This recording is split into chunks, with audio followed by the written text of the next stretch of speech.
too. I hope we have all a plate in front of us.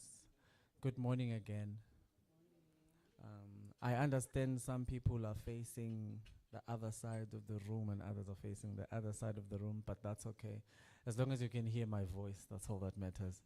Good morning, and thank you so much for honoring us with your presence and taking the time off. I understand it's very difficult to wake up, particularly in winter. I also struggled. Comrade Deputy President is testament to that. It's not easy waking up in the morning. But thank you so much for coming here. This is a very important commemoration that we are honoring as the Southern Africa Litigation Center, but we will get into why it is so important that we are here. But before we start, I thought perhaps if my namesake would allow me to put him on the spotlight to, take us back to the maker, particularly because the families that we are honoring here, most of them were of the Christian faith, so it's important for us to respect that. I initially protested. So, all right.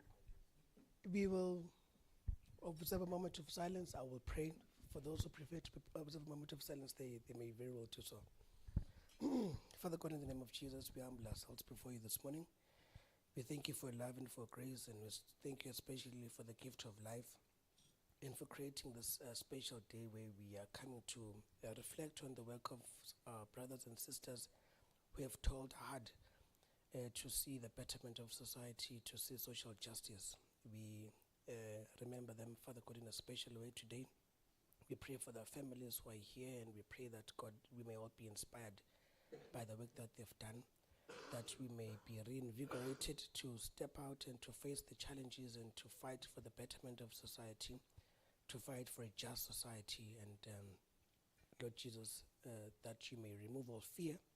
You may give us courage, O Lord, to stand up against all obstacles that may come our way.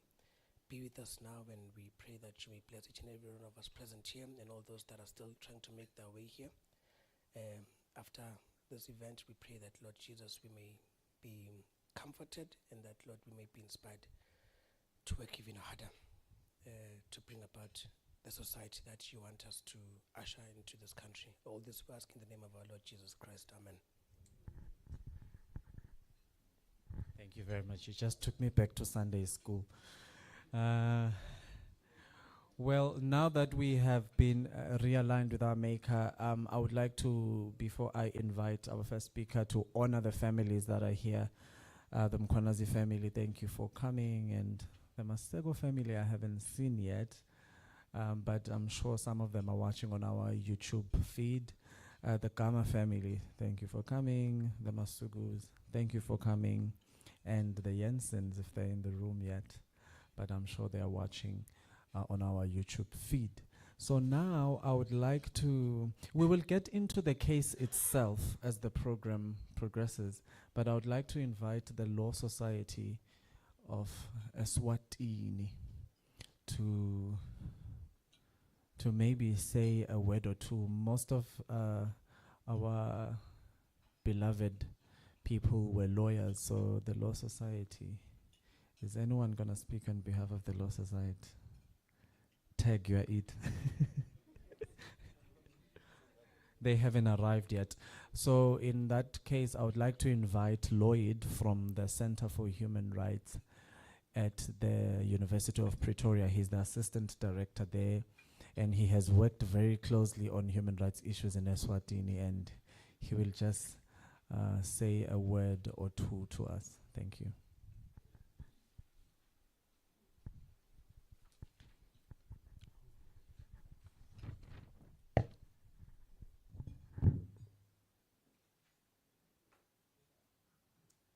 A very good morning to everyone. Thank you, Melusi. And a warm welcome to everyone who has really found some time to be here. I haven't been given how many minutes I'm supposed to. Is it 5 minutes or 7? Oh, wow. Oh, so I'll use the Law Society minutes as well. Yeah, okay. No, thank you very much. Thank you to all the lawyers from Swaziland who are here. Members of the diplomatic corps, I understand the EU is also represented. Members from the United Nations, the families of our dear colleagues, the Maseko family, the Mkwananzi family, the Gama family, who are here with us. This is a very somber moment, but also I think it's a time to sort of really celebrate the lives of our friends who were brave and courageous enough to stand up for the rights of other people here in Swaziland, but even beyond Swaziland. If you look at the program, I was asked to sort of talk about the importance of lawyers in defense of human rights.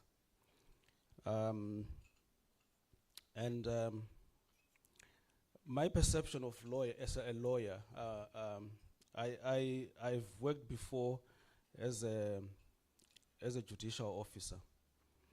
And as a judicial officer, when lawyers are appearing before you, you always want them to assist you as a judicial officer to arrive at the fairest of decisions and to ensure that you are able to deliver justice and that you are going to treat everybody fairly, whether the litigants or whether the accused, the complainant, and even the witnesses who are appearing in court. But before we go to the courtroom, lawyers really, in a society, are seen as a bulwark against tyranny. If there's a tyrannical government in place, lawyers cannot shy away from espousing principles of democracy, principles of the rule of law, and principles of human rights. And indeed, these are some of the characteristics we saw in people like Thulani Maseko and Mandla Mkwananzi Liogama. They would not, they would stand there, they would fight, they would keep fighting, in spite of the challenges. Lawyers are also, for me, defenders of the indigent, defenders of the most vulnerable members of community, defenders of the most marginalized people that nobody thinks of, that many people have forgotten about, I'm talking about here people who are in prisons, people who are in detention, widows, children who have no capacity to defend themselves, I'm talking of members of the LGBTIQ community, I'm talking about migrants, foreigners who might be found in the country where these lawyers are based. So for me, that's what lawyers must be able to do, Those minority groups of people who have no defense, who have no bulwark or support. More importantly for me, lawyers are human rights defenders, And without lawyers, it means that the constitutional guarantees that are in the Bill of Rights might not be realized and might not be protected. But they are also entitled to those same rights. So freedom of expression. A lawyer should be able to express themselves without fear of reprisals, whether in a public space, but more importantly, in the courtroom. Lawyers should not be punished for the things that they say in the courtroom. In fact, they have immunity against any prosecution or any persecution when they are defending the rights of other people.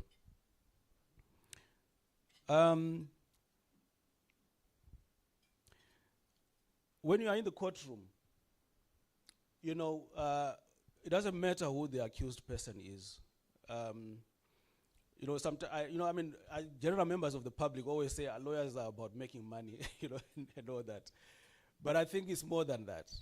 It's not just about the money, really. A lawyer is there to ensure that when a person is brought before a court, that their trial is handled in a fair manner. From the time of arrest, I think the members of parliament who were convicted recently on charges of treason, I don't understand why they were in pre-trial detention for such a long time. It doesn't make sense. So a lawyer should be able then to say, look, no one deserves to be in pre-trial detention unnecessarily before they even serve their sentence.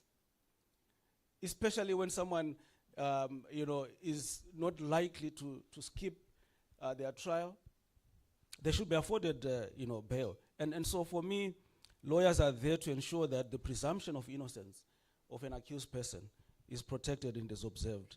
Procedural fairness is observed. Preventing excessive and pretrial detention, and ensuring that, the charge that this person is alleged, the offense this person is alleged to have committed is not trumped up, it's not politically motivated, and that the accused person understands precisely what they are facing. It is the job of the lawyer to elucidate that, I remember, and in a politically charged environment, these things can happen. I remember one case that I dealt with in Zimbabwe. A journalist, of course, elections in Zimbabwe are just, hard-hit terrain. I see my brother smiling here. So this female journalist, I think she was from one of the European countries, was arrested, and she was being charged, and she was covering the elections. She was being charged with being in possession of a firearm. I said, how a journalist in possession of a firearm? Okay. I said, okay, let's go for trial. Let's see what happens. So when the prosecutor was now, leading the first witness, that's when he said, Your Worship, we want to present the first piece of evidence. Our exhibit number 1 is the gun that the journalist was found in possession of. Oh, I said, okay, what sort of gun is that? So the gun was produced, and I was like, what sort of gun is that, Mr. Prosecutor? The prosecutor says, well, Your Worship, I'm not an expert in firearms. Lawyers say these things. I'm not an expert in firearms. Oh, I said, okay, I think I need to examine it. We look at this gun. It is a pepper spray gun. Women use pepper spray guns, right, to protect themselves from rape and things like that. I said, Mr. Prosecutor, do you really want to proceed with this case? He says, Your Worship, I want to proceed. I said, but this is a pepper spray gun. It's not one of the prohibited types of firearms. He says, Your Worship, you are going to make this decision. I'm not going. So you see, one of the important things for lawyers and prosecutors is their independence. Unfortunately, for prosecutors, they always find it difficult to exercise prosecutorial independence because they get instructions from the state, right? But with lawyers, really, you need to be independent. That's one of the very key components of a lawyer. No one must buy you. You must be bought by nobody. You must be guided by what is in the Constitution, what is in the law, as well as what is in international human rights instruments as a lawyer. Because if you don't do that now, it means that the rights of those people that are looking up to you are going to be violated, are not going to be protected. So, of course, that case, after the prosecutor, because I realized he wasn't going to make a decision. After he had led the state case, I then dismissed it without even going to the defense, because I realized that look, this is a waste of my time. So, yes, of course, I dismissed it. Yes, after close of the state case, we didn't even go to the defense. Why waste time? It was politically. So this is the thing, that tyrannical or autocratic governments will use certain laws to persecute certain people who are critiquing the government. You understand? So if you were a journalist who is criticizing government or exposing corruption, they are going to find themselves in trouble somehow, because trumped up charges will be used against them. But I think my time is almost up. I just want to end by saying that Sorry? Oh, okay. I just want to end by saying that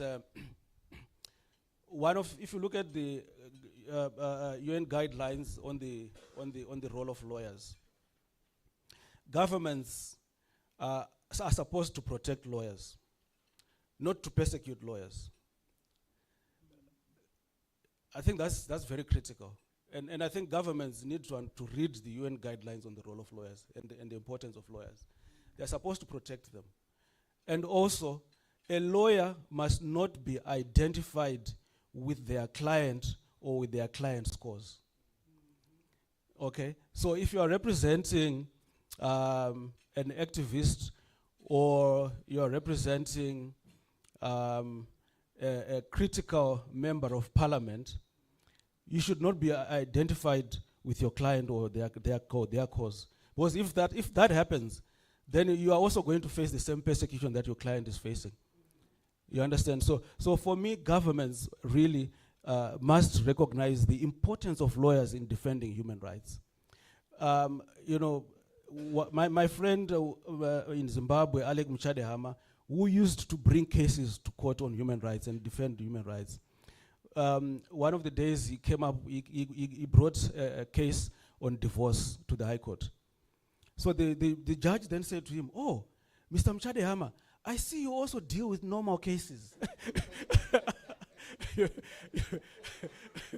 So this means that even judges themselves think that lawyers should not talk about human rights, rule of law, and democracy. They should just do conveyancing, property, divorce, and these other issues. No, that's not it. So really, I could have said more, but I'll end here because there are so many speakers coming after me. Thank you so much for listening. Thank you.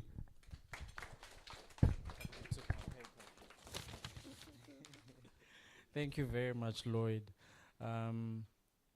I would like to invite Happy to speak on behalf of Mkhwanazi. We are getting into the families now. And also to say we are delighted to have the political officer from the United States Embassy, JP. Thank you so much for coming. And as Lloyd had said, thank you to the UN and thank you to the EU for honoring us today. And our partners, of course, I can't name all of them. COSPE is here, FSCJ is here. A lot of organizations are here, but I would like to invite Happy to please say a few words in honoring Mkhwanazi. Thank you very much.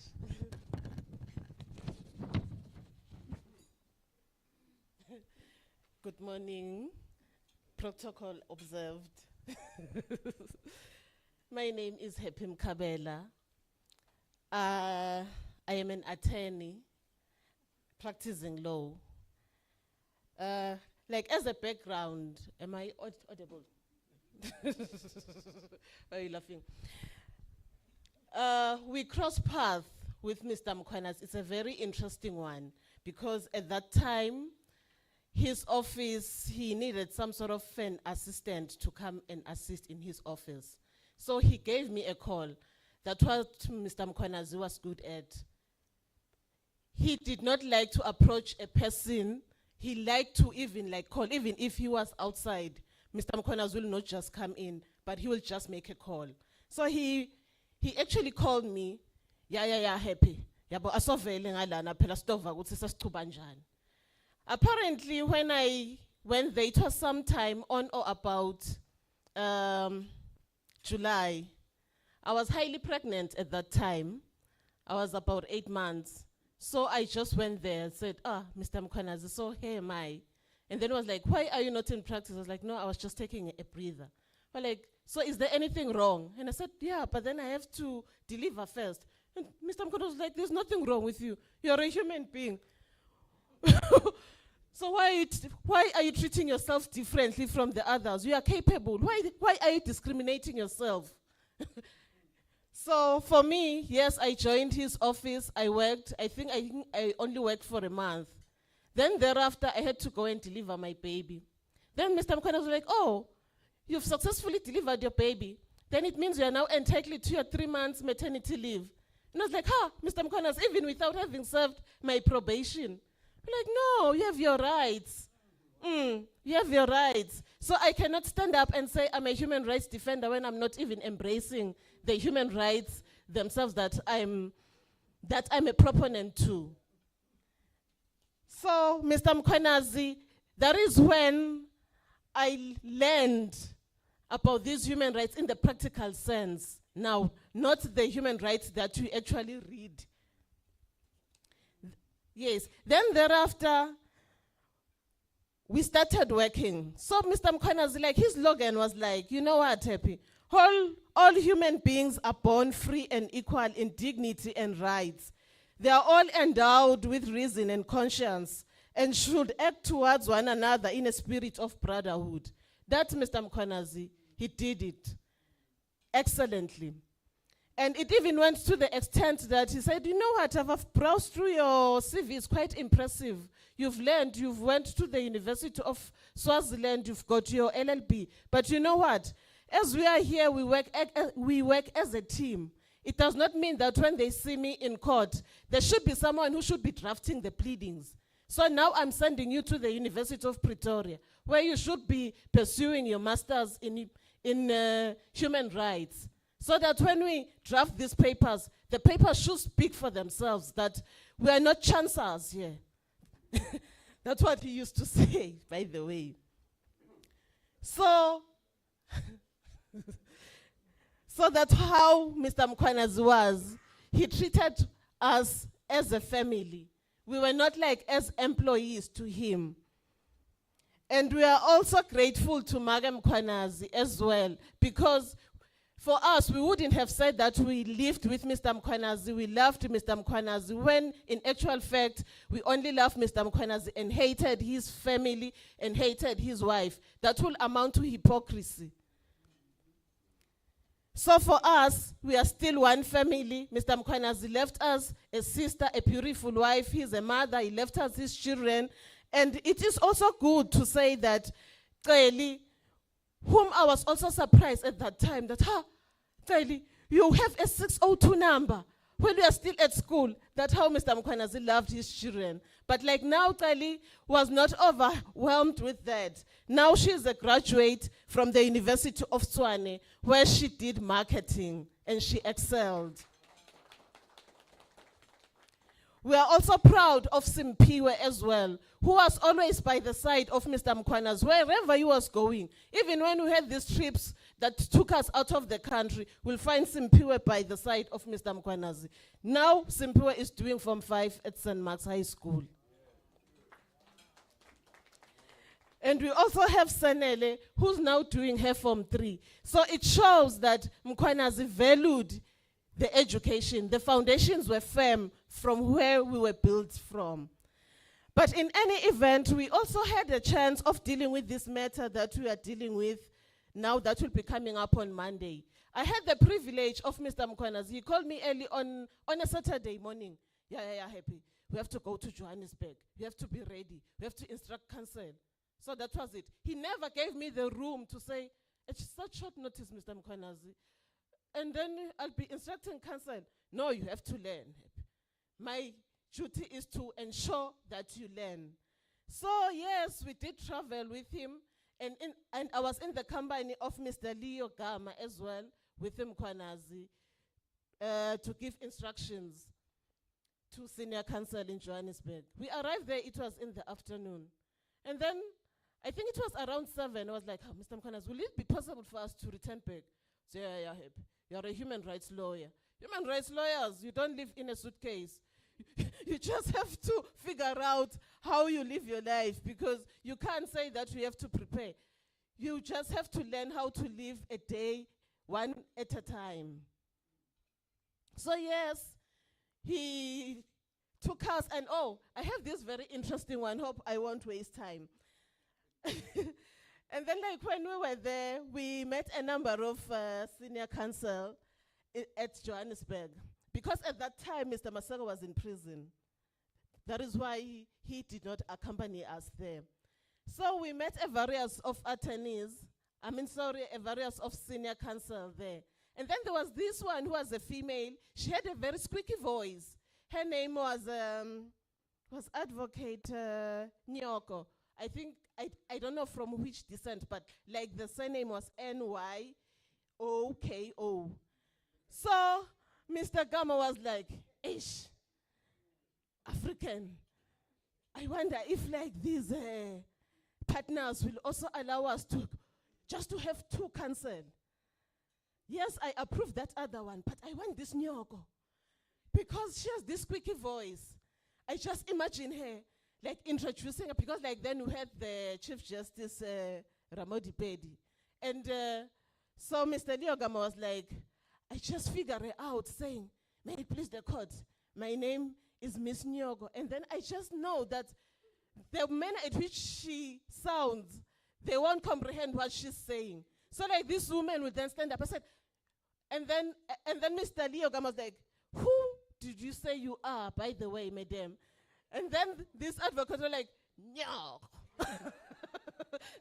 It's like, I just want to have that kind of feeling. And the way at which we were being treated then, because I remember a time again, I had gone with Mr. Mkwenazi to court. We were dealing with an entirely different matter, which was a civil case matter, not these other matters at which society would then want to classify us as we were the litigant, yet we were representing the litigants. So the Chief Justice of that time had to rise to say, oh, yeah, Mr. Mkwenazi. And Mr. Mkwenazi was, yes, I'm Mandla Zwagele Mkwenazi. And the addition that Mr. Mkwenazi received, oh, the human rights lawyer. And Mr. Mkwenazi was, we are correct, your lordship. So Mr. Mkwenazi taught us not to be embarrassed about defending human rights lawyers. He taught us to be firm. He taught us not to be shaken, not to be guided by the waters, that the waters now were traveling this side. Mr. Mkwenazi taught us to stand. That is why in some of the matters, Mr. Mkwenazi was like, hey, African man, I don't need counsel. The law is still the same. The law that was applicable in the morning will be applicable at midday when I address the court. Why should I need the assistance? So like the position of the law cannot change. The Constitution is still the same. What we have to do, we have to embrace the Constitution and make it speak. So, yes, we do miss him. Mr. Mkwenazi, I shared, because I spent a lot of time with him. His office was next to mine, and because he occupied the biggest one. But I don't remember a point where Mr. Mkwenazi barged into the office. What he used to say, he used to call. I will hear him making that squeaky sound. I think Vianney would, he had a way of walking. Everything with him was very fast. He will enter his office and then like, yeah, and then I will see by the mood at which I'll be addressed. When he calls me happy, I'll know that we have to work. Once he calls me Miss Mkabela, oh, now he's professional. So it means what? And then when there is a client in front of him and then say, Maga Mkabela, hamba nanang, oh, agafuni ukuthi ngale ke nyalo, akangiphi le option yalo kwala. Shothi kumele ukuthi ngikwende la lakusho. That was how Mr. Mkwenazi was. And in all these matters, and if truth be told, he was a team player, yes. All these matters, it wasn't about him. Even if you are an article clerk, having just joined the firm, you can ask Vuyani. Mr. Mkwenazi will give you this high-profile case and say, just go and make a postponement. He was trying to make you feel part and parcel, such that when you come back, you'll say, oh, so the matter is postponed to when? So like now, have you read the pleadings? What is your input? What do you think we should add? Does it make sense to you? Draft now. He'll set us into teams. So for him, we'll be there supporting him to say, you've missed this, you've missed that point, please add that. It wasn't just about him. Yes, even the 15 million case, thank you, Mr. Mr. Koza. Yes, at that time, he just sent me for that one. Oh, yes, he just sent me for that. Even the case, I mean, like the judge was amazed. Mr. Mkabela, are you now appearing for this? And it was a number of applicants in that 50 million case. And I said, yes, I'm not even standing for Mr. Mkonas. I am appearing in this matter on behalf of the litigants therein. There's more. We can write a book. Hopefully, the South African Litigation Center will support that one as well, just to write a book about Mandla Zwakele Mkhwanazi, who was born on the 25th of October 1972 and was called to glory on the 21st of February 2019. Rest in peace, Shibo Mkhulu.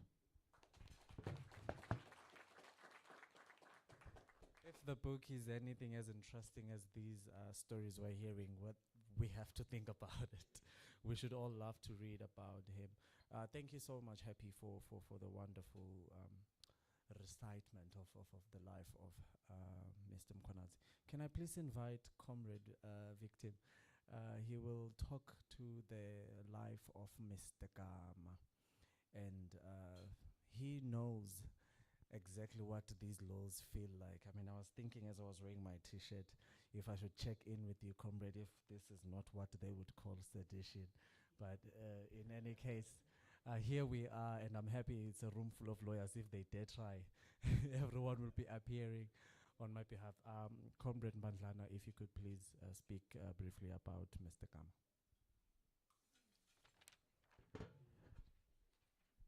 Thank you very much, Comrade Chair.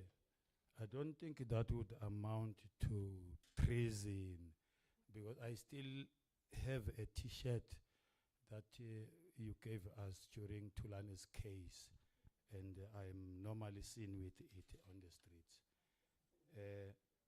Having said that, Comrade Chair, I feel very uncomfortable to just come after the last speaker, because she was very, very able to paint Mandla Mkhwanazi as she knows him. And I think I'm not going to be underdone by that.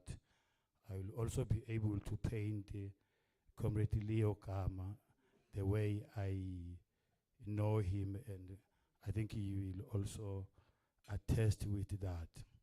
Now, with all protocol observed, in particular that gentleman over there, I keep on forgetting how to pronounce the name JP, J, Jack, and all those. You will pardon me.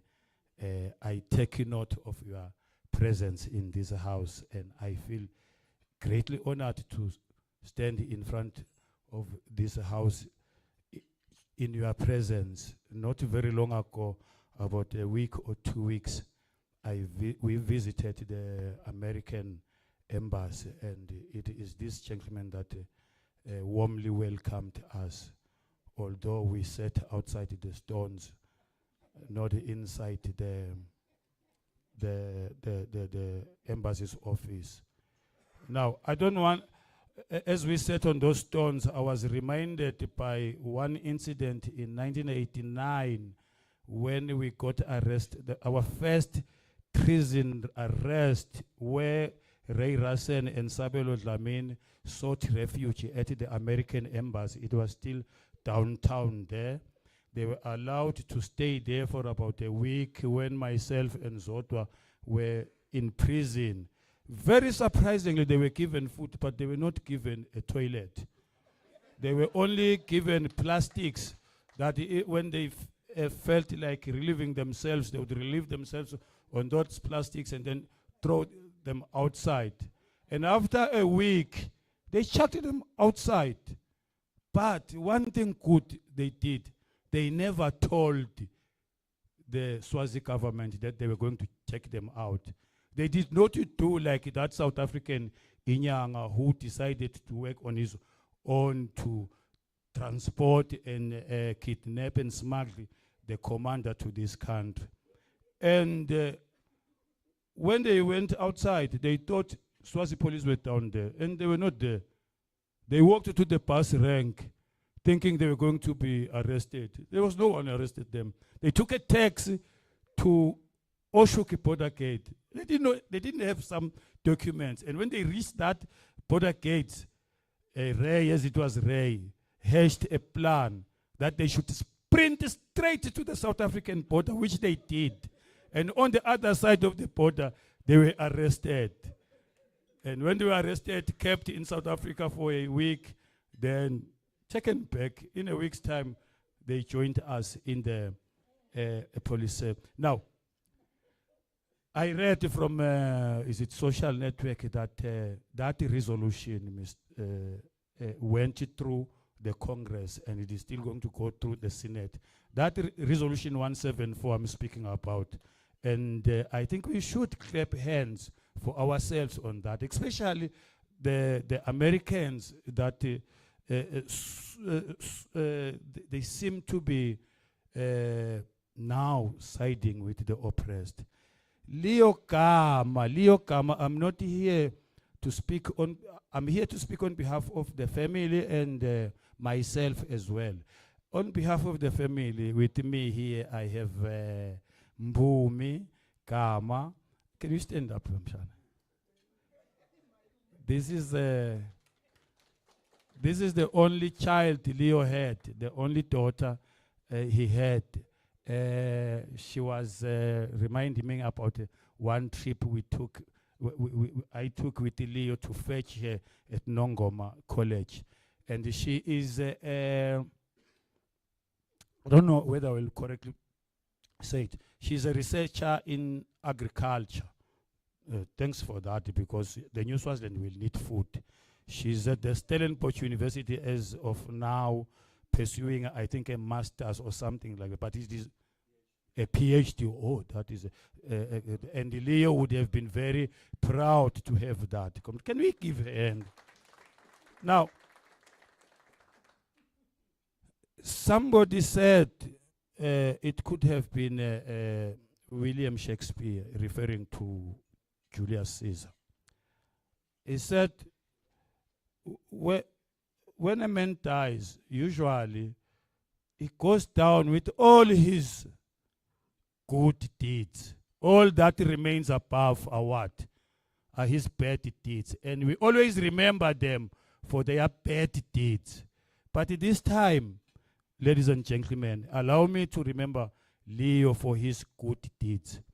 I don't want to say anything about the family. She knows a lot about the family, how to raise a family. I don't have I failed to copy from him to raise a family myself. But the only important thing that I am going to say about Leo is that what I picked from the lady lawyer that was here and everybody that was, even the first speaker here, was for lawyers to stand up for the oppressed. How? Much, Comrade How, you are always available, you are always there. This is what I'm speaking on as a political activist. I've been in and out of prison more than 35 times, and presently I'm out of bail since 2006 for a treason and sedition case, 2006 and 2008 STA. And I'm reporting every last Friday of the month, still now. Imagine, since 2006. And I'm I'm challenging lawyers to take up some of these cases. You see, we in this country, you are released partially and then you are still in jail because you imagine having to report every last Friday of the month. Now, that one, it's another issue is from the lawyers. You know, when we speak of Leo was the first person to check on you when you were arrested. I understand what is going around. I understand how the lawyers are feeling towards the case of the commander there. I understand, comrade, it might be difficult getting inside there, but I know you can always have a way of getting inside there as a lawyer. Leo was always the first one to be there for you. But very surprisingly, those who read my post last night, I raised one thing in Mbumi which I shouldn't be saying here. I had a file at Leo's office, but I don't remember paying any cent. I'm not saying that is good. I'm not saying that is how lawyers should practice. We should pay them. Thank you very much, SALC, because sometimes you are sometimes there for. We know, comrade, it is expensive to pay lawyers. Very, very, very expensive. Had it not been for the assistance we sometimes get from SALC, how do you think we would be able to get advocate for that match, Comrade Mkatazi? Thank you very much, SALC. And in conclusion, I would like to remind those practicing lawyers that, Comrade Tabat, you are part of the Swazi struggle. Not because of your background, political background at the university, but because of your trade. We need your trade in the political field. We commit political crimes every day. But it is very, very difficult when you are accused, brought before the law, and there is no lawyer for you there. That is very, very, very embarrassing.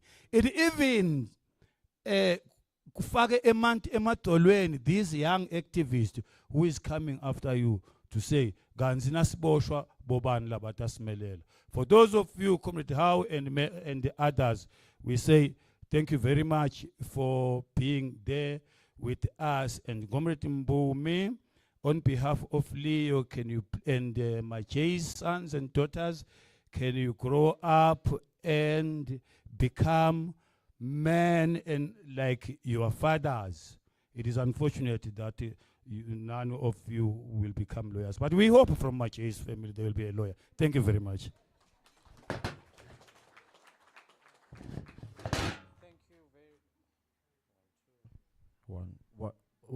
Hello. Oh, thank you. Thank you very much, Comrade Victim. I think as you were touching about JP's present, I think it's important that we thank the embassies that are in the country for the continued support. Just actually a couple of days ago, I was also at the embassy. Lucky enough, I did not sit on the stones. I was able to sit inside, and the previous week, we were also at the European Union, where all of the EU countries' ambassadors had come to have a dialogue with the government, and we were able to sit there and converse with the ambassadors. And the support of these embassies in the country, I mean, I cannot put it into words. And also the United Nations, I see all guys here, your continued support, we really, really rely on you. But more than anything, I forgot to say at the beginning, the Human Rights Commission. I know many of us think, no, the Human Rights Commission doesn't have the powers, but these guys are working so hard. Thank you so much, Pumlani, for all of the work that you do in support for human rights. I'd like to invite now, we were supposed to have the lawyers for human rights to speak on behalf of Jensen. I don't see them in the room. So we will jump on to speaking about Mr. Masego. We will not speak about Mr. Masugu because we have a video, a very short video, I promise you it's very short, that we're going to play, which will speak not just about Mr. Masugu, but broadly about the struggle in Swaziland. But now I'd like to invite Mr. Nhlabatsi. He's my lawyer.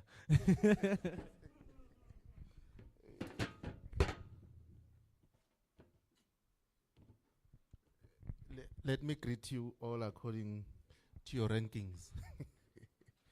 As Melusi says, my name is Buso Nhlabatsi. I will speak about Mr. Masego because I once worked with him, or I worked with him for a long time. But perhaps I'm intrigued by what Comrade Victim has just said. Perhaps before I speak about Mr. Masego, one of my first cases that I did at Magistrate Court, I was representing an accused person. There were 5 of them. Then Mr. Leo Kama I was representing the first accused. Mr. Leo Kama was representing the other 4. So the complainant was laid evidence, and when it was our chance now, I stood up because I was representing the first accused, with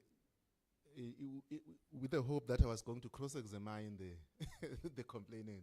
Mr. Kama was like, I used to call him Malume because my mother is a Kama. He was like, Mshana, sit down. The complainant didn't say anything. So there's nothing to cross-examine here. So those are the kinds of that the kind of person that he was. I knew Mr. Masego, but I think I met him personally around 2011, if I'm not mistaken. He was coming back from the United States after enrolling for the Hubert Humphrey Fellowship. I think because I was still a student activist then, I can't recall the meeting, but it was then when we had a conversation, and then he asked to take my contact details. He insisted that I should come and practice law, and at that time, I think I can see lawyers here. At law school, you are demotivated when you are at fourth year or fifth year or final year, because you think that the law profession is not worth it because you still have to go and serve articles. But he insisted that I should come to his chambers and serve articles there, and I truly did that. Unfortunately for me, in 17 March 2014, around 6 p.m., he was arrested by the members of the Swaziland police for alleged contempt of court, together with the journalist, editor of The Nation, Peggy Maku. So now I was left in an office alone, and I was still serving articles. So it was a problem as to how will I proceed, because if you serve articles, you need a principal. So when I went to him the following day, actually for the whole night, I was typing a bail application because I was hoping that tomorrow he will apply for bail. As I was going to his to check on him at the police station, I was carrying his suit because he was going to, and the bail application so that he signs it because he was going to court. I get a call from Mr. Mkwanas and say, no, Mr. Nhlabatsi, we are not going to pursue a bail application, we want to go on trial. I was like, oh God, I mean, what have I got myself into? So it was clear that he was not going to apply for bail. He wanted to go to trial, meaning that he was going to spend more time in prison. And I was supposed to run the office, and I did not know how I was going to run the office. So unfortunately, Mr. Mkwanazi agreed that I cede my articles of clerkship to his office. So because Mr. Masego was not going to be able to supervise me at the time. But I still remained at Mr. Masego's office under the supervision of Mr. Mkwanazi. And that's how I got to know Mr. Mkwanazi. And because, you know, they were friends, and we used to spend a lot of time with them, either in his chambers or in our chambers. But one thing that Mr. Masego had is his humility, and he did not put any effort to do it. He was just a humble man. He used to call himself a simple man with a simple hunger for justice, or a simple hunger for freedom. And I recall an instance when we were at Kalhlego, and we were having a lawyer's braai there. And the police came. I don't know why the police came. They wanted us to stop the braai. So when Mr. Masego saw the police vehicle coming through, he just went to his fields. Those who went to the funeral realized that he had a lot of fields there. So Mr. Mkwanas then went to confront the police. The police were like, we are here for Mr. Masego. Mkwanas was like, but I'm here. What do you want? Tell me what you want from him. So they were not able to respond. And he used his hand. He was like telling them to go back to Punya, and they did. And Mr. Masego was deeply rooted to his community, Kalhlego. And as some of you will know, there's an ongoing chieftaincy dispute at Kalhlego, and he was at the heart of that.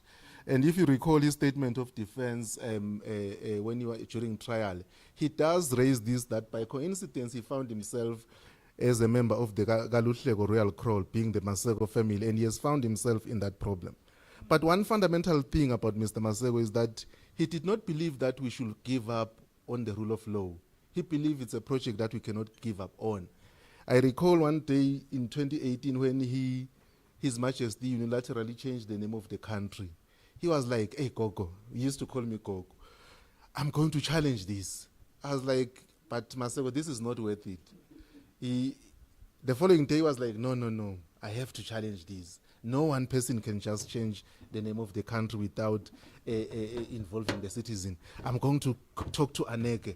We need to challenge this. So that's how he was. He will never give up on the project of the rule of law. And if you notice, in every forum that he gets, he used to cite the Universal Declaration of Human Rights, especially the preamble where it says it is essential that human rights be protected by the rule of law. So that was his mantra. He believed that the rule of law is essential for the protection of fundamental rights and freedom. He believed that the judicial independence is so important because if you have judicial independence, then people are going to be able to enjoy fundamental rights and freedom. As I end, colleagues, I have to say this. Lawyers in this country are scared.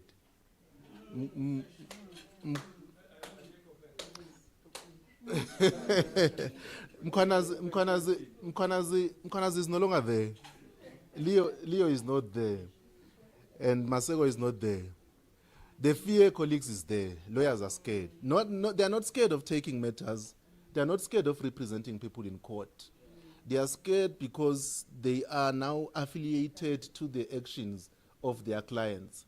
Just like Mr. Kuvea was saying here earlier, that the state now views, if, for example, if I represent a hardcore criminal, right, the state then says, it means the lawyer is a criminal too. But the lawyer should not be arrested. The lawyer must be executed. So I'm saying this because I understand and I know, because I'm speaking from that angle, that lawyers need support. It cannot be that we can have people arrested and there can be no legal representation. And legal representation is a fundamental right. It's a constitutionally guaranteed and protected right. So we cannot give up on the just cause of fighting for human rights, and we need to follow the footsteps of these giants. As I end, is that it is very unfortunate on Mr. Masego's case, because it seems to everyone that the government is prepared to pursue a certain narrative, and they should not go unchallenged. We are aware of that there is a certain narrative that the government seeks to pursue about the death of Mr. Masego. They are not updating anyone about the investigations there too. But when you hear the government spokesperson, whenever he speaks about this, he says it was because of an internal conflict within the mass democratic movement. And when you hear that being confirmed by the Minister of Foreign Affairs, then you realize that there is a certain narrative that is being brought to the fore on the government part about this. And we need to challenge this, because we will surely know how Mr. Masego died once an independent investigation has been done. So at all material times, we are going to reject what the government is saying unless they give us a proper investigation report on this. But the upshot of it is that Mr. Masego was a troublemaker for justice. He believed in the rule of law. He believed that human rights are sacrosanct. They should be enjoyed by all at all material times. We shall surely miss him. He was indeed a great man. Oh, I surely have to say this, Melu, sorry. This is a parting shot. I want to emphasize on his humility. One day he was also a serial litigant, right? So one day he wanted to start a business of trading in liquor. And the liquor licensing board rejected his application on the basis that he cannot trade in liquor in Swazi Nation land. That was the reason. So we took the liquor licensing board to court. So because he can't represent himself, right, I was representing him in the case. So there was this time where we were supposed to go to court to make arguments, and he felt like I was delaying. You know, I was roping in the office and doing this whole thing. So what he did, he came to my chamber and took my briefcase, and he left.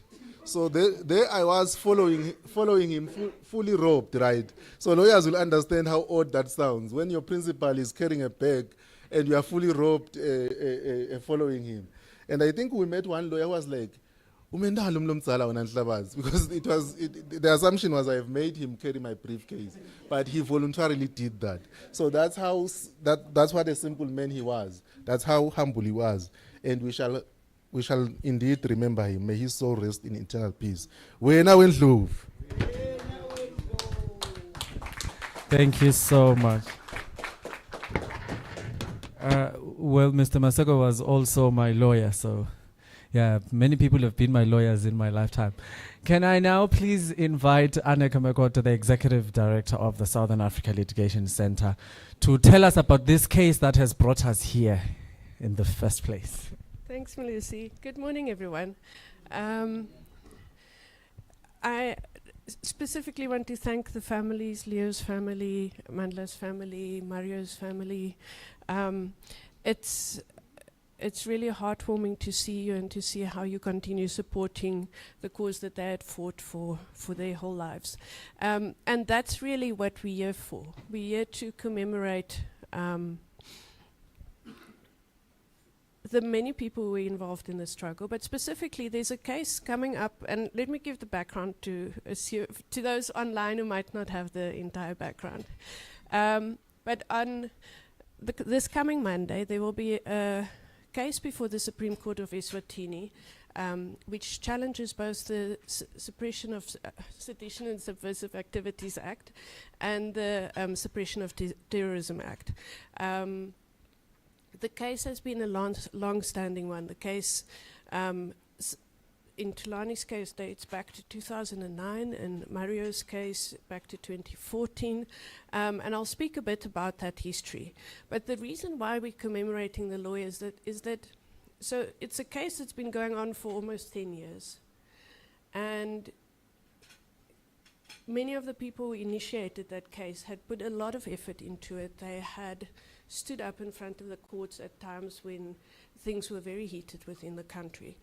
And it just felt like it wouldn't be right for us to go to court on Monday as if things are normal, without recognizing the souls who are with us, who had been involved in this principled issue for so long, which is why we wanted to commemorate the lawyers, commemorate Mario. And there were times, to be honest, when we were in court where it was literally only Leo and Tulani and Mario who would rock up. And Zodwa always came to court. Thank you, Zodwa. Mpandlala always came to court. Mbongi Seni always came to court.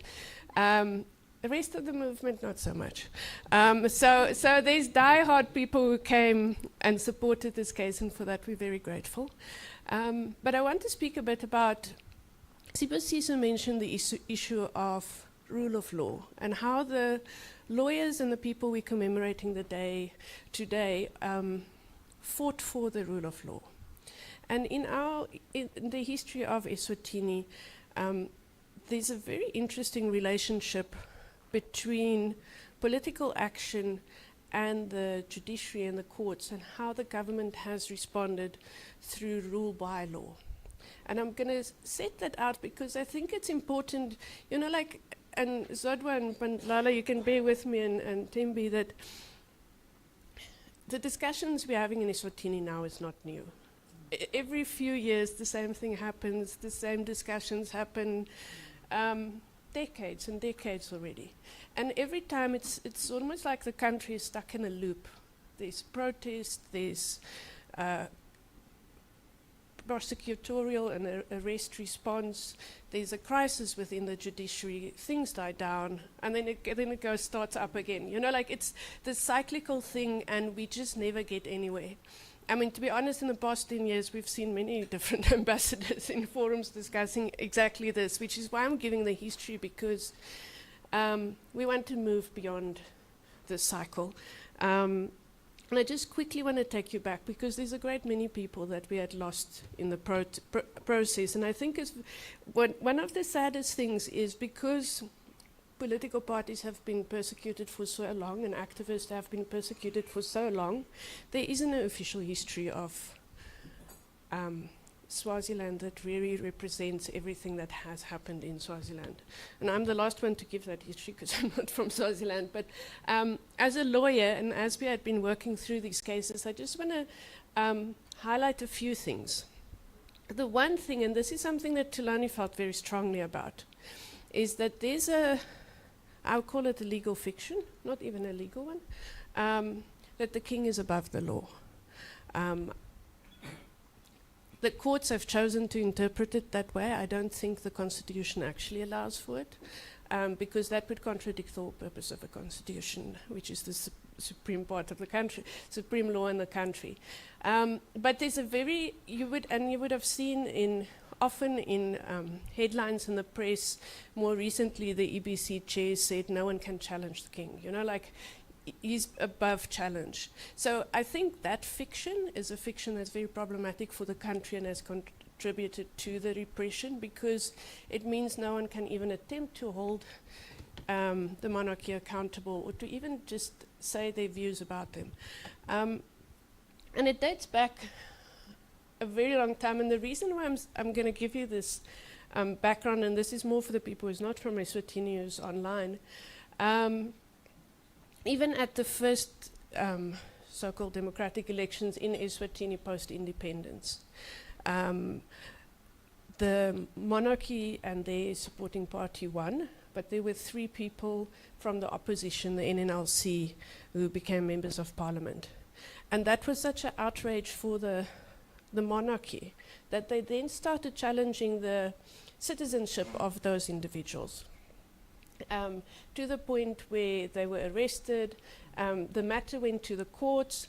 The courts then said, well, these challenges are unlawful. In fact, then the Immigration Act was amended by the country. Then the courts declared the Immigration Act amendment unlawful. And then the monarchy realized, well, we've got a constitution, this judiciary thing, it's not working for us. And suddenly after that, you had the 73 decree. So the 73 decree didn't come out of nowhere. It came as a response to the fact that the judiciary had applied the law, and that didn't suit the state. You know, the 73 decree, there's a big debate, does it not still exist, does it not exist? I don't personally believe it does exist, but I think the remnants of it is very much prevalent in many different ways in the country. So, and just to highlight, you see there, that's Mario. With him is Jan Sitole. Jan Sitole had also passed away recently, and I want to commemorate both him and Mario for actually being 2 of the most long-standing activists who really put their lives into the struggle. So after the 73 decree, and especially after Podemo was formed in 1983, there was a lot of protest. There was a whole background around the death of King Sibuza and the succession within our monarchy. I'm not going into that.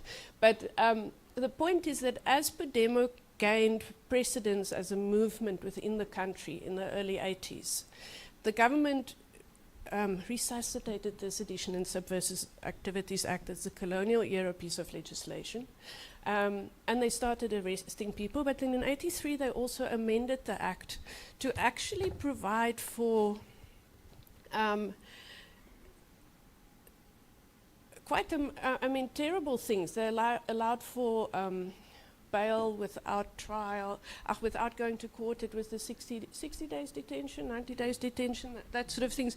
They allowed for a 20-year sentence for sedition. So they increased the sentences. They increased the way in which the government can hold people to account. So you had sort of that was like a response by the government.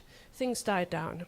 Then in the 1990s, and this is when Mpandlala Zodwa were involved and arrested, in the 1990s, beginning 1990s, it started up again. And there's a whole background to that, and I won't go into it. And there were arrests, and again, there were challenges. At that point, there was a challenge to the non-bailable offences order. Again, there were issues around the Court of Appeal saying, well, this is a really problematic order. Then it was reintroduced. And then you had this sort of rule of law crisis, because now you had the courts again responding in a way that the government didn't want to, and the courts actually standing up and saying, no, but this is not okay. To the point where judges actually walked out and resigned in protest, and that was 2002. And I think what's very disappointing for us now is that judges don't do that. And there's been a history, this is not the only one, there's been a history throughout Swaziland where at the point where there's a judicial crisis and judges can no longer sustain the attack on their independence, that the judiciary walks out. That we do not have anymore. And yes, you don't want a judicial crisis, but you also don't want people just saying, well, I think it's just like bend over backwards, even though it's not the right thing to do. Mario himself had been often arrested, often detained, after arrest detained for very long periods of time, and then being released and acquitted. So he's never actually been found guilty of anything. a few times under the Suppression of Terrorism Act and for sedition, and every time the purpose was not actually to charge, to have a successful prosecution, because the state always knew it didn't have a case. It was to keep someone who's a vocal voice in custody for a year, for 2 years, to make sure that they're silenced and to have a chilling effect on the other activists around them. And there are many activists who had spent time with Mario and Bandlala and Zodwa in prison during those periods. And I'm not going to go through all of it, but the most recent cases, and these are the cases that relates to what we're going to discuss on Monday in court. The first case is Tulani's case, where Tulani actually spoke at a funeral. He was charged with sedition afterwards. This was 2009. He filed a challenge to provisions in the Sedition Act. Then afterwards, Mfana Nkosi, Derek, Maxwell Dlamini, they had worn T-shirts and carried a banner in favor of Podemo. They were charged for sedition. Again, they were arrested. They challenged the provisions of the Act. Leo was their lawyer. Mkwanazi was Tulani's lawyer. And then there was Mlungisi Makanya, you all know Mlungisi. He was charged with, he was actually arrested at the point when Tulani and Mbeki, I think, were released in 2014 after their case. And they were arrested at court. Also, again, for wearing T-shirts. They were charged with under the Suppression of Terrorism Act, and Mlungisi challenged the provisions of that act. He was represented in the High Court by Rudolf Janssen, who's a prominent human rights lawyer. He was during the apartheid. He started Lawyers for Human Rights in South Africa. And because he had also recently passed away, that's why we wanted to include mention of him today. So in terms of Mario's case itself, him and Maxwell Dlamini were arrested. They were charged with sedition and terrorism, and they were arrested after they spoke at a May Day rally. They didn't say anything seditious. They didn't make any inciting remarks. It was just expressing their opinion. They spent 454 days in detention before they were released on bail. At the point when they were released on bail, the court gave an order that they're not allowed to speak in public. That order lasts until today. It lasts until with Mario. I mean, yes, someone who's almost, and in my mind, and in the times that I met him, he came across as someone who's a statesman in the same way as Jan Sithole. These are people who are the caliber of presidents in terms of how they conducted themselves. And they were gagged from saying anything. So yes, Mario could move around in the country, but he had to report to the police station right up till his death. He had to give in his passport, and he couldn't say anything. And that in itself, even if, and that lasting for 10 years, as long as this case lasted, that in itself is quite horrendous. So he's one of the applicants then challenging the case. So all these cases were brought together into one case. And that's the appeal that will be heard on Monday. We were successful in the High Court in 2016. The High Court, there was a bench of 3 judges, 2 of them found in our favor, Judge Annandale and Judge Mamba. They've subsequently are now in the Supreme Court. There are a number of other judges in the Supreme Court now who throughout the period of these cases at some point had been involved in prosecuting our clients because, for example, 2 of the judges who are now in the Supreme Court used to be the AGs in exactly this case when the charges were laid against our clients. So there's a big chance on Monday that there might be issues with the bench and how it's constituted, and that's been a case.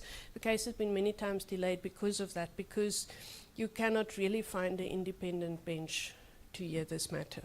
We're hoping they come up with something so that the matter can come to conclusion. Subsequently, so in 2016, the High Court declared sedition and these provisions in the Terrorism Act unconstitutional.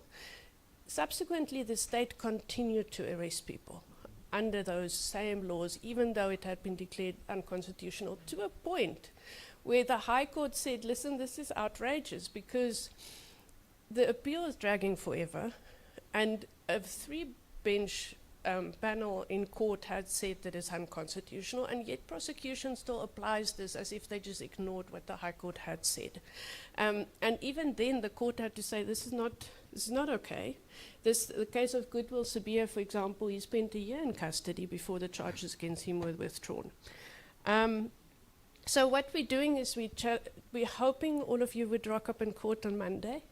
I want to just highlight that even in Pakistan, the High Court declared the Sedition Act unconstitutional this year. And it emphasized how it's a colonial law and how it's an antithesis to a democracy to arrest people for expressing criticism and expressing their opinion about a state. And I think that's the message we want to take into court on Monday, and we hope people can support that. Just to say that we think everything's fine, but everything's not fine. And I think when there's so many things happening, the one thing that we need to be able to rely on is having lawyers to support people whose rights are violated and having independent judiciaries, which is why we must fight for independent judiciary, and we must hope and put that the courts on Monday, seeing everyone's support, realize that they can no longer avoid dealing with the matter fairly and justly. I'll leave it at that. Thank you very much. Thank you so much. We shall see you all at we shall see you all at the Supreme Court on Monday then. Is that agreed? Yay. See you at the Supreme Court on Monday. I hope that's not inciting. You know, you never really know in this country that I love so very much. So if you can please just indulge me for the next, let me say 15 minutes while we briefly see the story of Mary Masugu.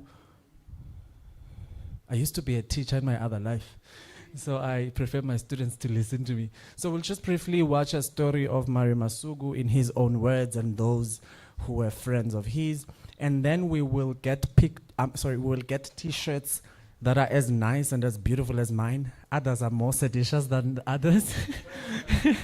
I kid, of course. And then we will take beautiful pictures for those who are comfortable with those, and then we shall get on with our day. I had already been an activist before Pudama was born. Amanda!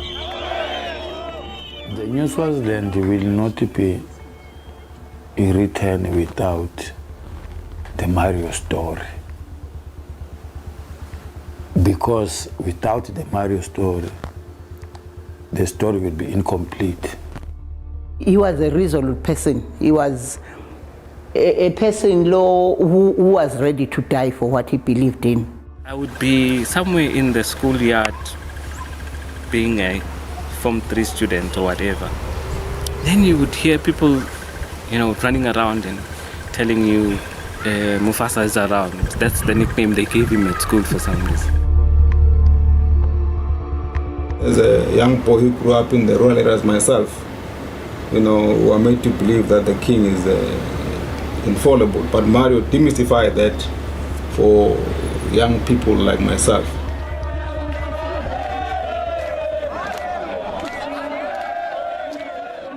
We are tired of sitting down in Kuluma about our freedom. Our freedom must be demanded by the people themselves. Let us move on the ground and demand our freedom.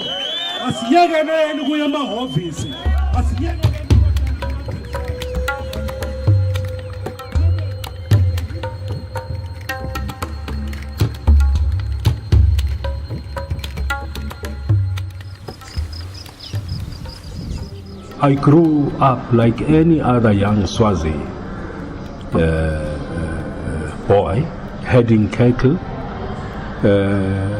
eating nearly nothing because I come from a family that did not have all that they wanted. I went to a high school in Swaziland called Evelyn Baring High School, down in Hlangano, where I started my Form 1. That school was one of the first schools to interact between black and white.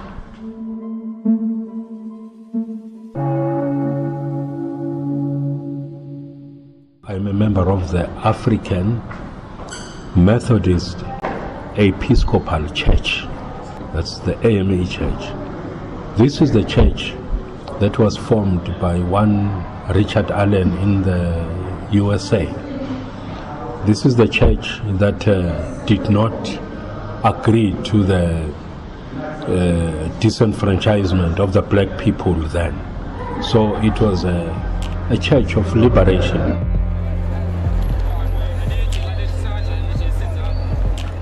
My father would do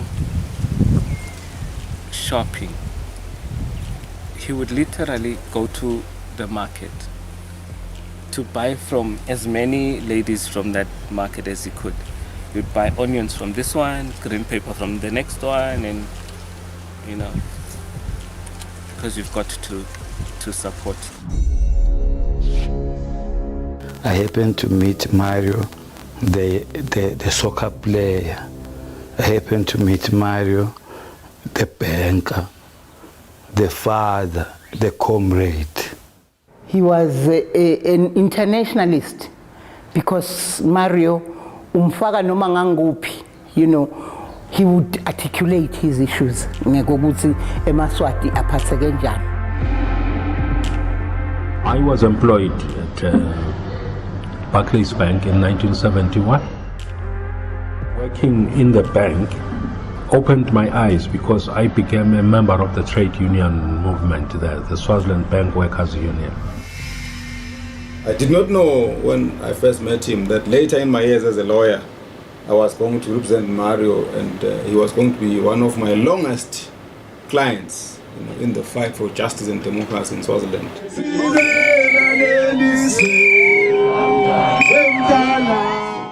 There was a huge strike in Swaziland under the Federation of Trade Unions, where the secretary was Jan Stoll, SFTU.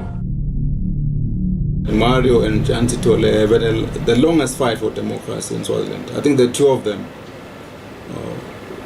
one would say that they became the symbol, you know, for the struggle for democracy in Swaziland in their own right, respectively. This was one of the brightest days in the history of this country. Yeah. Ngathi walimala futhi lelanga lelo. Uyambona? Nangiya.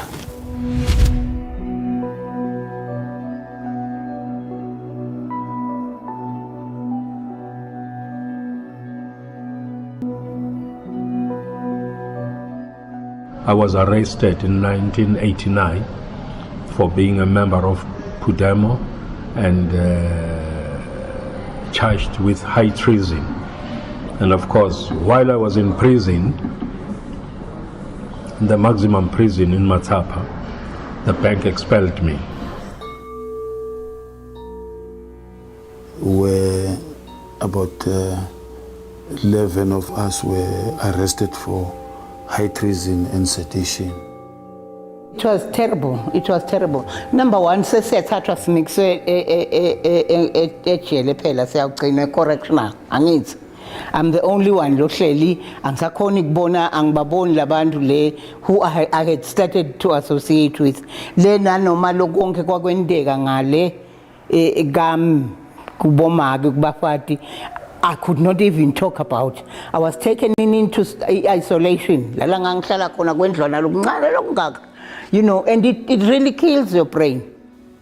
Zwandile, at that time, we could have been around 10, 11 or somewhere there. But he was very young. 1990 becomes bad. He gets arrested. We are moved back to Mbabane, and we have to move from this house to Eswatini, to some small apartment that was closer to the prison. I think for financial reasons, because he's not working, and also because it's closer to the prison. The house where they stayed was just about 100 meters away from the prison where Mario was staying. So every morning when we went to court, Mzwandile and his brothers, they would stand outside their house. You would find us standing by the road when they would be taken for remands, and we would wave to the people in the truck singing. We wouldn't see them, but we would wave, and I think generally that became life. I live a life where my children are exposed to this. But I've always believed that one day we will see the light. Away with the Public Order Act, away. Away! With the Tinkuza government, away. Away!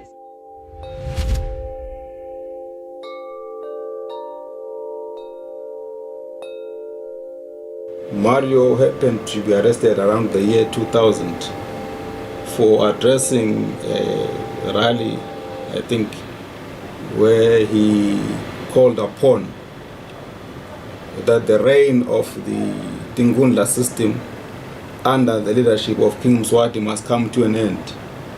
In the language of the struggle, he said, Pansi nga Tingundla, Pansi. And he is alleged to have said, Auwe umbuso wa Mswati, Auwe, meaning down with the reign of King Mswati, the third down. And in the Swaziland context, that was seditious in the laws of Swaziland. So he was charged under the Sedition Act of 1938. I have a very clear picture of Jan Sitole together with Mario Masugu, and then Paul Shilwan and myself at the High Court arguing the case that Mario's political party, Pudemo, which had revived the struggle for multi-party democracy in Swaziland, had an opportunity to then play a role in the governance of Swaziland, working together with other political parties. The police came to my house, they barricaded the gate, and when I tried to go out, they said, no, there is an order that I must not go out of my house. And I said, no, but I'm going out to fetch some things, buy some things in town. And then they said, no, fine. You are going to drive with this police. You go to all the places that you want. There will be an escort behind you. He's a man who had understood the system at its core. He had no illusions about the oppressive character of Tingundla, has been involved in for a long time himself. And he saw the entire document called the Constitution as a window dressing document, not meant to advance the democracy in Swaziland.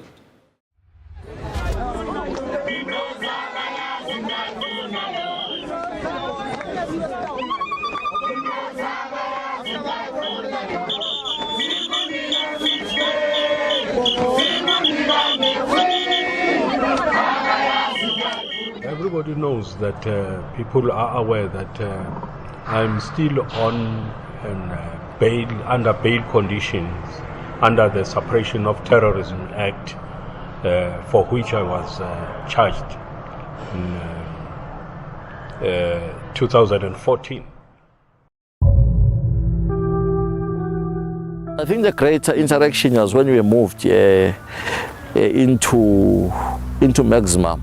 Because when we moved into Maximum, we then became, just cellmates.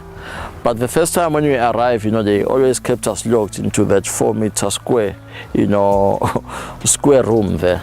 So we had to use the bucket for all those things. And then we decided that, no, comrades, we think we need to take these issues up. They could not be treating us, like animals. We've got rights. So that's where we then engage in the hunger strike. But when we're discussing on the question of hunger strike, I say, no, comrades, because of your health, you're always a diabetic person, you need to take special medication and some special meals at certain hours. So maybe it would be good that, I take the hunger strike alone, And he said, comrades, in any struggle, we all do everything for the struggle we together.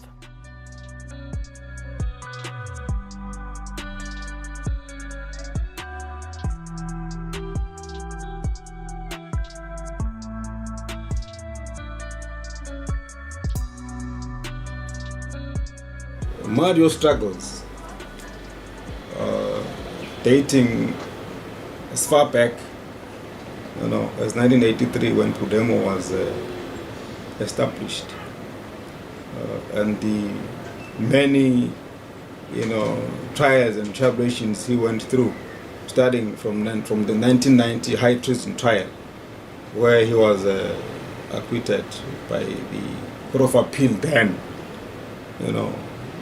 to 2000 when he was charged with sedition and acquitted, to 2008 when he was faced with the charge of terrorism and sedition, all the way to 2014 when he was faced with the similar charges.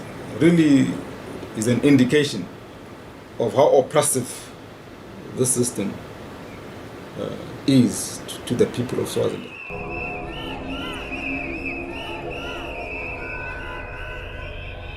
There's this big cloud about Mario Masuku and whatnot.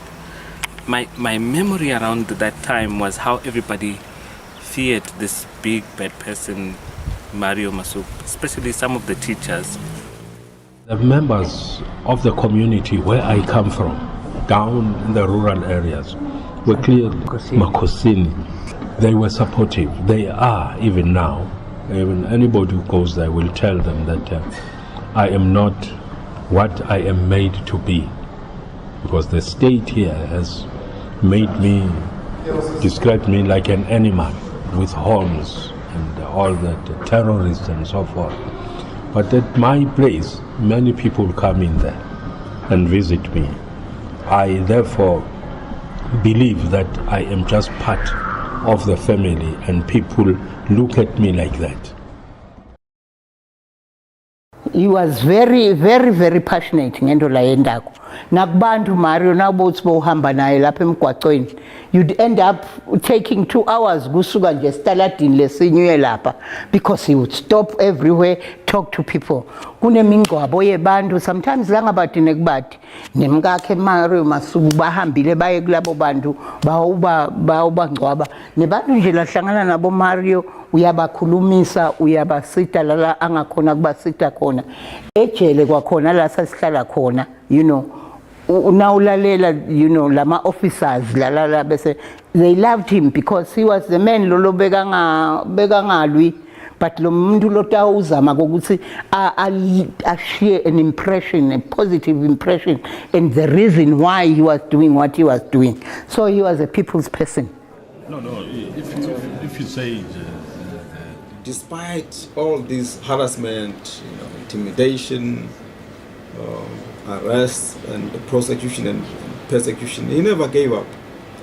So one can say that the trial that Mario went through, it is not something that he put himself there as wanting to be a hero. It was bound to occur because he was fighting an unjust and oppressive regime. It was that ability that the Comrade Mario had to lead you as a political figure, and also to lead you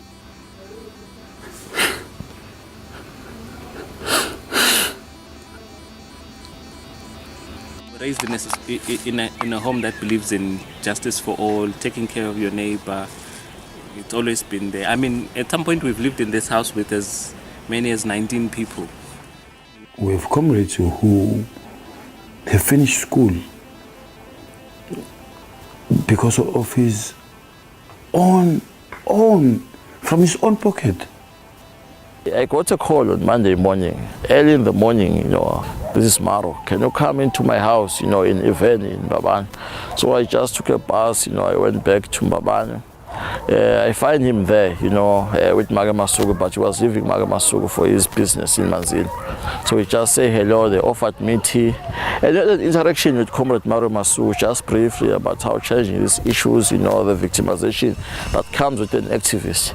You know, and then out of nowhere, then he just went into his room and came back, you know, with 13,000 and say, no, go and register, comrade, and go back to school. So that's how I got to go back to school, you know, in 2012.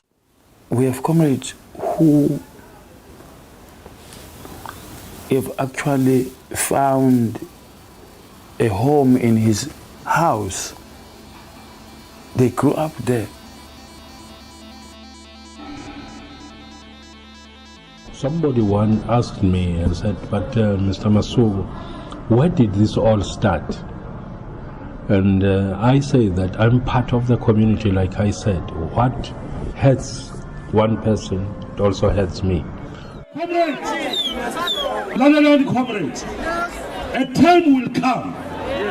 Indeed, it is coming. I can tell you, the people of Swaziland shall see their liberation. The liberation is around the corner. Nomile nos vimbelago. Sitauhamba gatua. The time has come when the people of Swaziland shall say enough is enough. The time has come when the people of Swaziland shall say, we'll sing the song of victory, to say victory at last, victory at last. Thanks God we are liberated. They are great people that inspired me to talk for the people.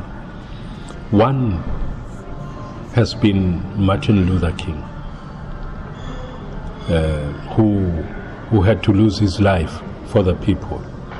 I was also inspired by Patrice Lumumba, a very great son of the soil. Also, O.R. Tambo has been an inspiration to me, and Albert Lutuli, all the late, they have been inspiration to me. My wish and will is to walk in the footsteps of Comrade Mario. I think we also owe it to his memory to actually be involved and not be passive. Too many of us are passive about so many injustices. It's really scary. His legacy is what is going to get this country out of this quagmire where the 1973 King's Decree has put us. Because the day his legacy is experienced, it will be the day people will be able to express themselves, will be able to meet without police, will be able to form a government of their choice. Mario in us lives every day, and sesisho njalo sithi ngabe asigamendeli kahle nabo bonke lalabanye lesebafile uma bese singayekela singaka achieve what he wanted to achieve. Let us come together. How long are we going to be suppressed by a one family government? How long are we going to allow ourselves to be suppressed by friends and relatives of that government? No, we cannot.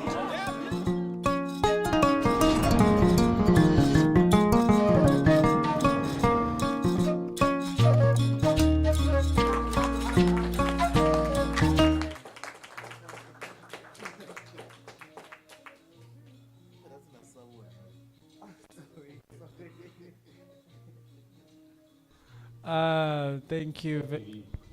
That one day the people of Swaziland, the people of my country will sing a song to say yes, free at last.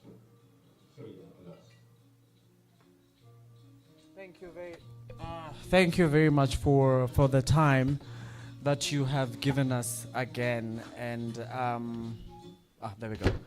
And you know, much have been said about the heroes that we're celebrating today. As a young mini activist myself, there is literally nothing that I can say. So right now, as we are wrapping up, I have beautiful t-shirts for you. I did say they look as beautiful as mine. Others more beautiful as mine. And then those who are willing to take pictures with us, we are going to take a group photo and then we are going to engage.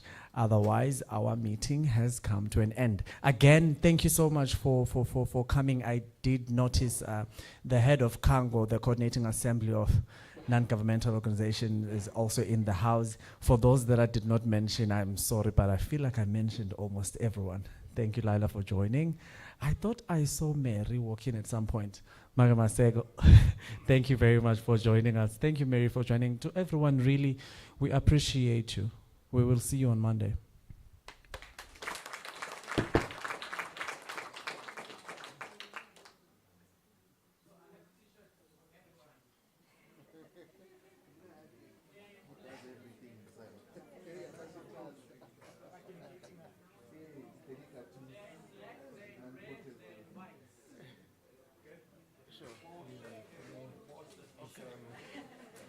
I'll take a t-shirt and come now.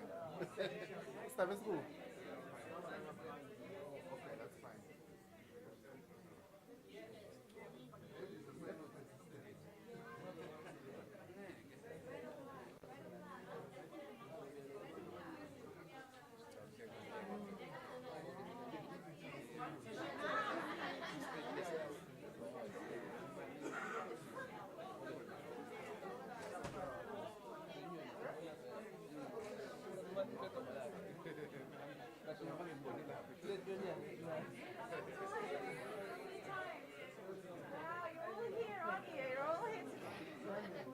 Yes, Monday. Monday, 2:30.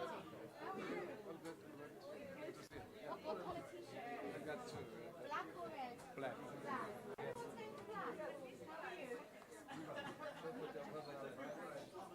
Let's take it. Okay. Yeah, I just said you guys saying so nice to meet you this morning.